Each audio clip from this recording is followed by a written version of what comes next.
My music video challenges the conventions of a real music video as seen on platforms such as YouTube or MTV. I decided to experiment with continuous filming as I felt that this could attract an audience of the indie rock genre, of which my song Arsonist's Lullaby falls into.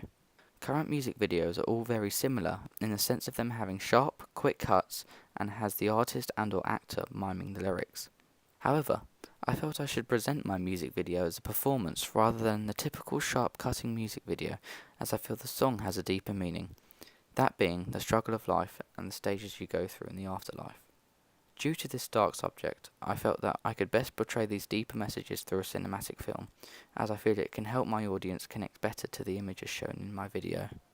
I took immediate inspiration from the film Birdman by director Alejandro Iñárritu for the use of my continuous film.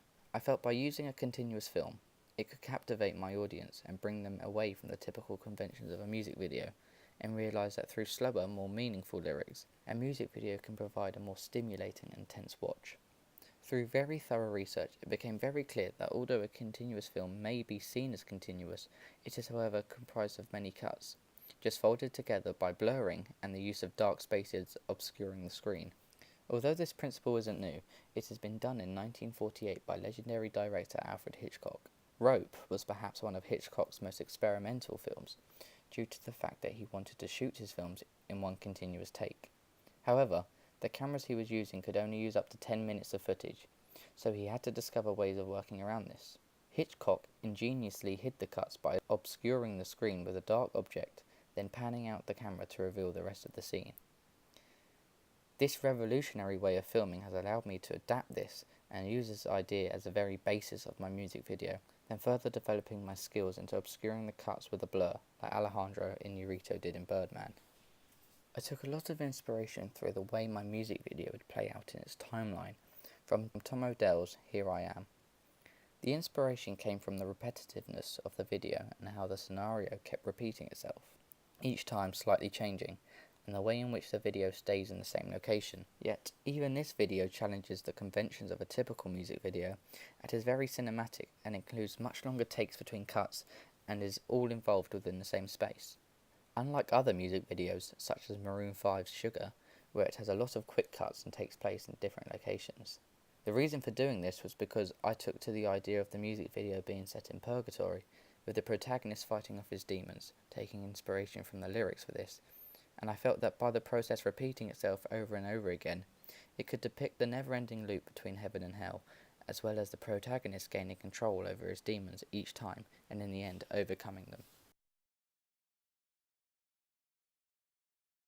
My digipack challenges conventions of an indie rock digipack in the way it doesn't label any of the songs within the album, or it doesn't have the name of the artist or name of the album itself on the front. The only things labelled within the digipack is a set of song titles, that being Arsonist's Lullaby and Take Me to Church.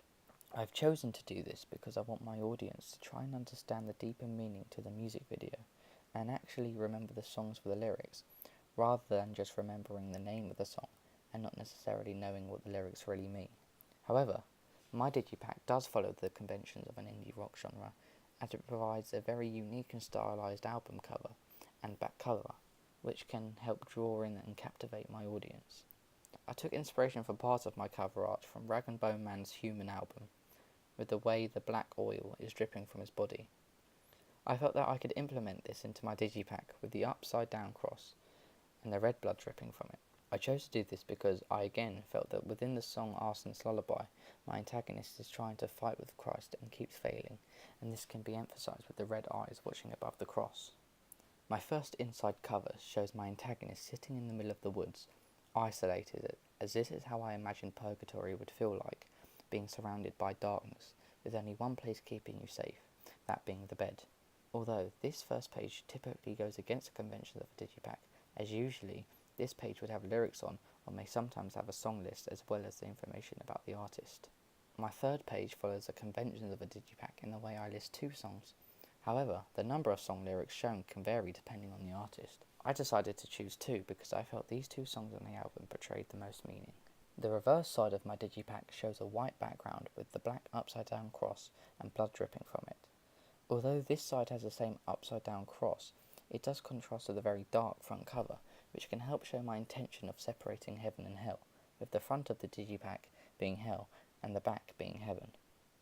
Here, I have challenged the conventions of a digipack, as most digipacks follow similar themes with the front cover and the back, but usually displaying the song list on the back.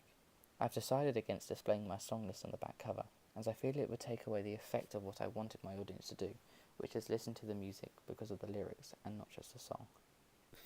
My poster does not follow the main conventions of a music poster.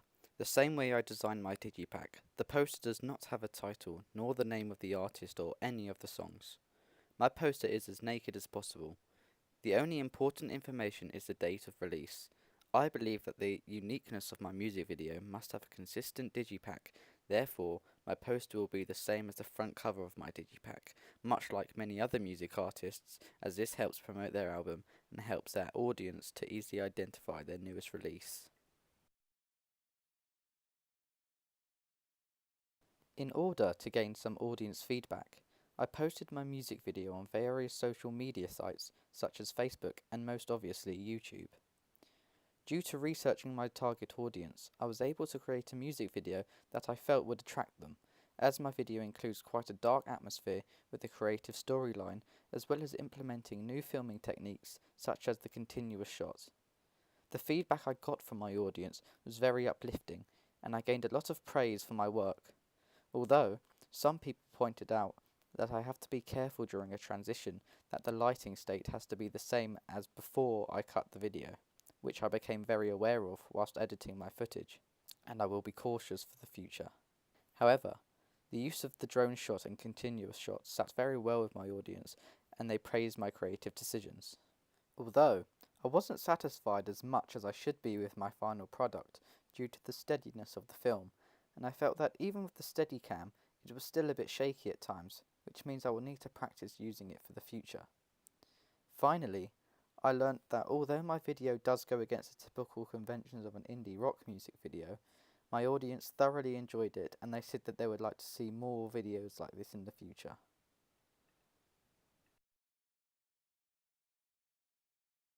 I have used much improved equipment in comparison to my AS Media Thriller.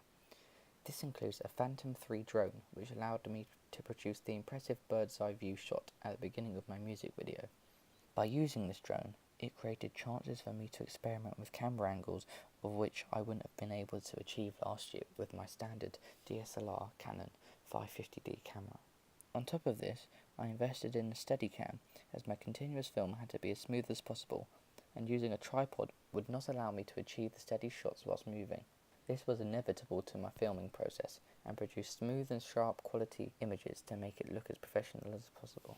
As well as my equipment, I furthered my skills in Final Cut Pro, where I taught myself colour correction with the help of YouTube tutorials. As well as furthering my skills in Final Cut Pro, I have gained skills in After Effects. However, I did not implement any of my After Effects skills into my music video, as I felt it would not add anything to my final product. I fully intend to develop my After Effects skills further beyond my music video. As well as video editing softwares, I acquired skills of Photoshop, where I created my digipack and used the dimensions of 120 by 120mm for the front and back cover and 240 by 120mm for my two inside covers. Unlike last year, I didn't have the need for Photoshop, and by using it this year, it allowed me to create a professional looking digipack with crisp images. I obtained stock images from Google and photoshopped them extensively to create my own product. I did this by completely dissecting images and moulding new ones together, with help from the blurring tool, brush tool and masking tool to do the initial stitching together, then using colour correction to choose which colours I felt went best with the theme of my music video. Other than editing, I used Blogger as my main way of communicating my research and ideas with the help of Google and a lot of YouTube videos. Through using Blogger in my AS year, I was fully aware of how to use it, and I didn't have any problems in the process. Other than using YouTube to solely research my music videos, I used it to my advantage and looked for tutorials in continuous editing, and this led me to find the examples of Birdman and Rope.